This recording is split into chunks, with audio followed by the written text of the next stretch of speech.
these beautiful flowers here behind me, right here. My son was working, one of my sons was working at a blueberry farm today and came home with all of these flowers, and they smell amazing. I wish you could smell them. This is awkward. I am not sure who I'm making this for. It's going on my blog, which has been around for like 12 years, I think now, maybe longer. So I feel funny introducing myself to people who probably know me pretty well, but maybe there's some new people too who are going to come across this. So my name is Melody. I am a homeschooling mother of 5 children. I have 3 teenage boys. They're 19, 17, and 13. And 2 little girls who are 10 and 5. They've all been homeschooled their whole lives. My eldest, the 19-year-old, is in college right now. He just finished his first year as a criminal justice major. So he's living at home. He's attending college locally, and everyone else is home with me. I teach 2 days a week at a homeschooling co-op during the school year, and that's really an interesting experience. I'll probably have more to say about that later. I work part-time as a seamstress, though not right now, and that I will explain later. I usually sew a lot. I make a significant amount of my family's wardrobe, especially for the girls and myself. And I am also an obsessive knitter, really obsessive.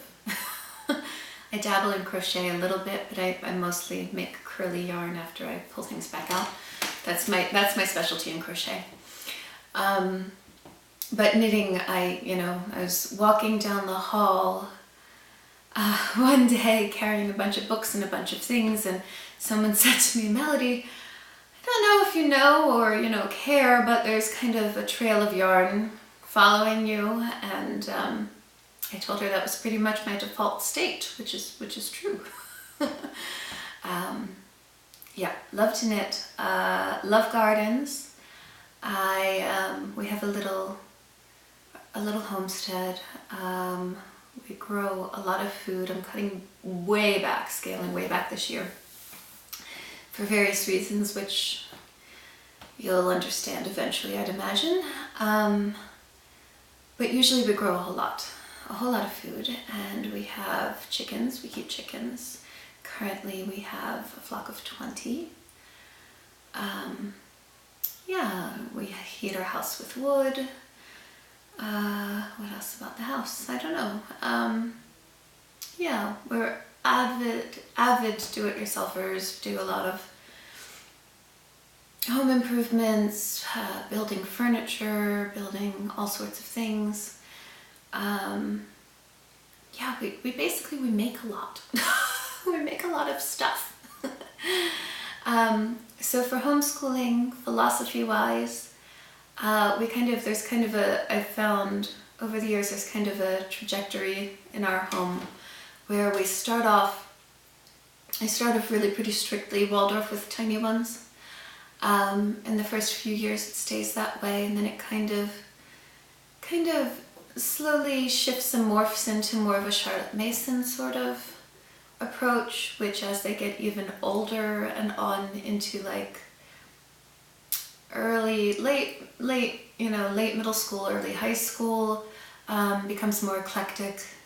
And then I would say for my older teens, it'd probably most accurately be called unschooling, because by that point they've had all the basic education that I feel they need to go out in the world, and they're kind of ready to pursue more of their own interests, which has looked radically different from my 2 older boys. And it's been really interesting and kind of an absolute joy to watch. So that's the way we homeschool. And I might talk about that more in the future too, though probably not today. So I used to blog. I had a blog for a really long time. I'm kind of trying to get back into it. I sort of disappeared on everyone. I feel bad about that. It's complicated. And I thought about trying to explain this all to everyone, but I don't think all the details are necessary. So the short version of the story is that we were having a really, really rough time in life. A number of people in our family have chronic illness, and it was a really rough time with that. We were struggling a lot, and a lot of other issues as well. And I was overwhelmed, and I was feeling like I was drowning in life, in everything, just buried under. And I had a lot of obligations outside the home, more than usual. And so I had drastically cut back on my blogging anyway. Not really on purpose, just because of time constraints. And then I started having some issues with trollish behavior, and it was starting to feel like a genuine safety risk, and it was just too much. It was too much to deal with in that moment. It was too overwhelming. It was too anxiety producing. There was just too much. So I walked away. And I walked away without an explanation and just kind of let it die away. But I'm back now. I don't know for how long. I don't know if it's for good. I don't know what I'm doing. I'm experimenting. And I think I'm trying to refine my voice. It's been a long year. So one of the other things about me that's important is I have a whole lot of chronic illnesses, several. Most of them relate back to one thing, which is a connective tissue disorder called Ehlers-Danlos syndrome. I kind of went through my life being diagnosed with various things, was never really well, and then finally, I guess 10 years ago, I was officially diagnosed with Ehlers-Danlos. And it turns out that all of those things that I had been diagnosed with before were really symptoms of this greater thing. If you hear funny noises, it's because my children are home. And my children make funny noises. Yeah, and they're outside the window of the room I'm sitting in. Anyhow, like I said, it's a connective tissue disorder. In general, I guess the easiest explanation is that the building blocks of my body aren't right. They're not built right. They're deformed or deficient. Collagen, it relates to collagen, and collagen's in all of your systems. So it can affect any part of you.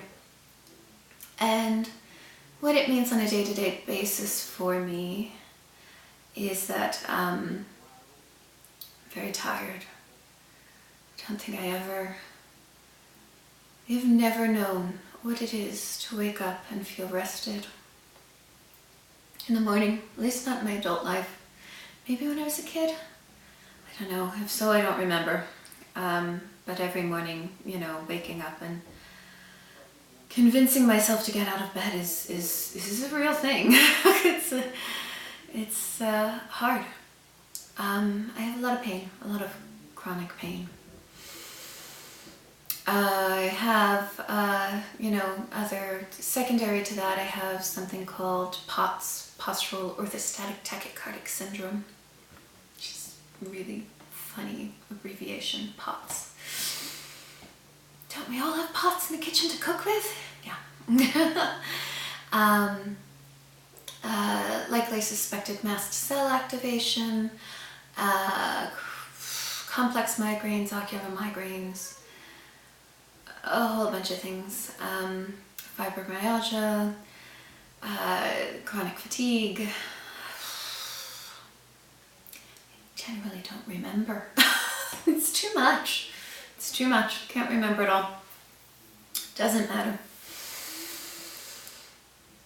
So that's something. I don't like to define myself by my illness. I don't like that. I really think it's sad when people say, I'm bipolar, I'm diabetic, I'm whatever, fill in the blank, because I want to hug them and I want to look in their eyes and I want to say, you're not that. That is not who you are. It's something that you struggle with, but it's not who you are. That said, it's clearly a hugely defining factor in my life. It's big because it impacts me constantly. Apart from the day-to-day, I can generally expect to be out of commission for at least a day a month. And the trend has been for me to be bedridden for a month every year. It's been that way for, I don't know, maybe 9 years now. At least a month. And what it is I'm sick with varies. Could be anything. Could be anything. Could be my heart, could be my lungs, could be my brain, could be bizarre muscle spasms. I had one time a syndrome that caused muscle spasms so bad that it actually tore tissue. Could be anything. So that obviously impacts my life. And I'm very open about these things. I talk a lot about it because it's always when I hear somebody else talking about their chronic illness and still trying to live a good life, and it's so inspiring to me. And it's so helpful to me. And it's so good to not feel alone with that.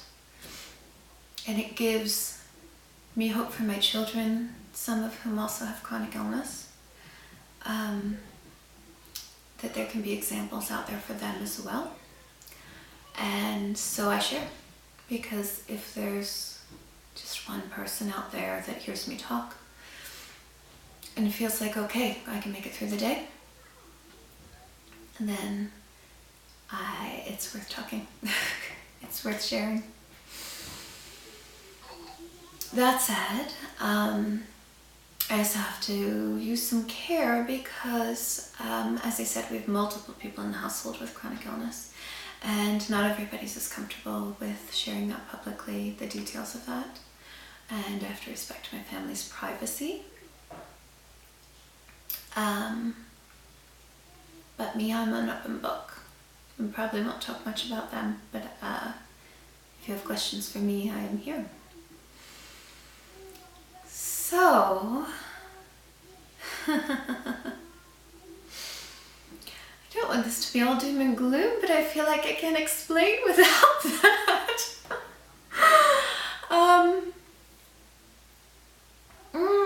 My last blog post, I didn't even know what it was. And it turns out, in it I was talking about my recovery from a concussion that I sustained in March of 2018. I had a concussion and whiplash, and it took me a really long time to kind of get back on track. And in the blog post I was talking about how I still wasn't really able to read much without getting a headache. And this was June of last year. And how I was having trouble kind of coordinating things if in my mind, if there were multiple things going on. Multitasking, I just, something, you know, had always been good at before, and I was just struggling with that. And then it was okay. It was okay. I was finding my way, my path through all of that, and much, much better than I had been, but those were kind of the lingering things. So, it is June of 2019. I sustained a second concussion in December, this past December, an additional whiplash, and it was bad. It was really bad, because of the two concussions, and probably because they were so close together. There was a lot of long-term damage. One of the major things is that my eyes were no longer coordinating and tracking properly. So I've been in rehab for months. It's still an issue though. I'm still having trouble. Yeah, I can read a couple of sentences and be okay. But I can't read, you know, I couldn't pick up a novel. I couldn't get through a page of a novel without being really, really ill. Even a paragraph is pushing it for me right now. So that is part of why I'm here. Because without reading, I'm an avid reader. I'm just huge. Reading is huge. Reading is huge in my house, in my life. I usually read all the time. I teach reading, not just to my kids, but to some kids at the co-op who needed some special help. I run a book club for teenagers. Reading's a lot. I'm also the person, I do a newsletter for the kids in our co-op where I send articles that I kind of curate from around the web of interesting things and things that I want them to see. Reading's a big deal. We're a house full of bookworms. But I can't read right now. And that's just the way it is. It's a lot better right after it happened. You would be looking at me and you'd probably be seeing my eyes drifting off and not really, and now I don't think you can really tell if you look at me. So it's a lot better. And I'm back to most things in life, but not that one. And not really sewing. Last year, I should look and total that up because I have a list. Last year I made several hundred garments because of sewing for work.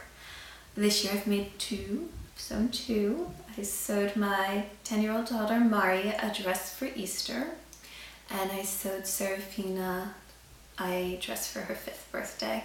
But that one's not even done because it has 2 buttons on the back and only 1 buttonhole because it was hurting my head to work on the 2nd buttonhole. But it stays closed, it's okay. I'll finish it someday. Yeah, so that's what's going on with that right now.